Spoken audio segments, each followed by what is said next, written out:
Guys आज की new video में दिखाएंगे आप लोग को। ये देखिए जयपुर से ट्रांसपोर्ट लाया गया है, उसको अनलोड कर रहे थे वो भी ट्रैक्टर से।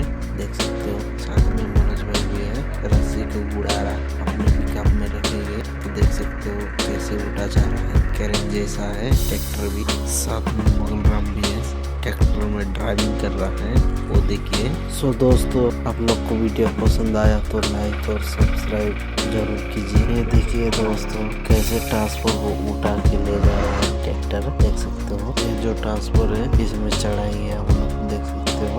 हम लोग 4 जने हैं, साथ में मनोज भाई भी है हमारा हेल्प कर रहा है, देख सकते हो।